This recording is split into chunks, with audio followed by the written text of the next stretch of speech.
Frères et sœurs, comme on l'a entendu tout à l'heure dans la première lecture, la sagesse de ce monde est folie devant Dieu.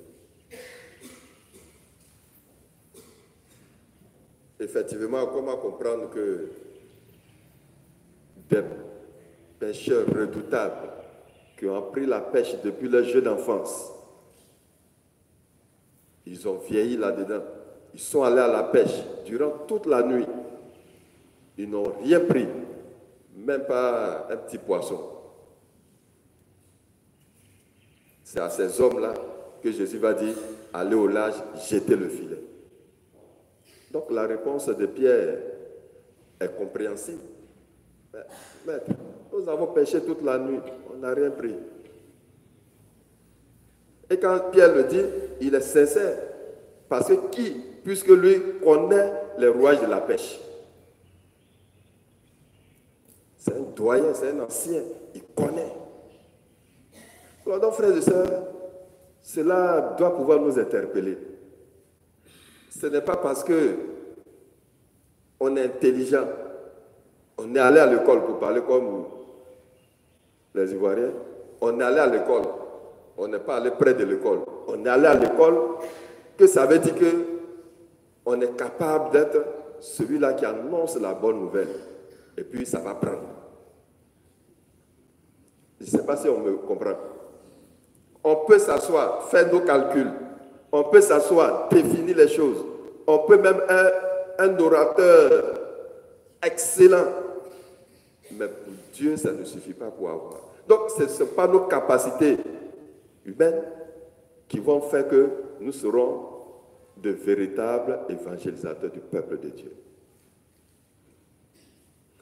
Donc, pour dire, quelle que soit ton intelligence, quel que soit ton savoir, si tu ne t'appuies pas sur Dieu, si tu n'as pas une relation personnelle avec Dieu, tu vas échouer dans sa mission. Et ça, c'est clair pour Dieu. Alors donc, Jésus l'a dit, jetez le filet. Pierre dit, on a pêché toute la nuit, on n'a rien eu. Mais ce qui est intéressant avec Pierre, qu'est-ce qu'il a dit? Après avoir dit cela, qui est une vérité, qu'est-ce qu'il a fait? Il est entré dans l'obéissance. Vous voyez un peu? À ta parole, nous allons jeter le filet. Et puis voilà, miracle. Il jette le filet. Le filet est tellement plein qu'il fait appel à d'autres compagnons. Et on dit, les 2 barques sont remplies de poissons. Devant ce miracle, le même Pierre va se mettre à genoux devant Jésus pour dire que je n'ai jamais vu ça. Si ce n'est pas Dieu qui a agi, je n'ai jamais vu. Il se met à genoux devant Jésus et il reconnaît sa seigneurie, sa puissance.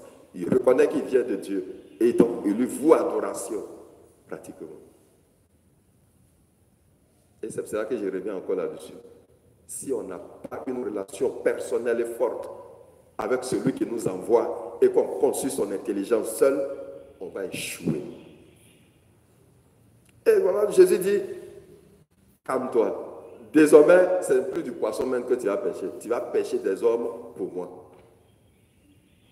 Donc, Jésus vient de transformer le métier de Pierre en métier d'évangélisateur. Et donc, il fait de Pierre celui-là même qui va amener des hommes et des femmes dans son église. Donc, frères et sœurs, on comprend que la mission prend appui et sa source en Jésus et en Jésus seul. Et c'est pour cela que bientôt, ça sera la rentrée diocésaine, la rentrée pastorale, ainsi de suite. Tu es responsable des mouvements, groupes et associations. Tu es même curé, tu es même évêque. Retire-toi, demande au Seigneur, qu'est-ce que tu attends de moi? J'ai réfléchi en tant qu'homme, j'ai un plan pastoral, j'ai une mission à accomplir, mais éclaire-moi sur cette mission. Parce que désormais, tu fais de moi des pécheurs, un pécheur d'hommes et de femmes. Alors donc, frères et sœurs, demandons à celui-là qui peut rendre l'impossible possible de nous aider dans cette mission qui nous confie, lui qui vit et règne pour les siècles des siècles.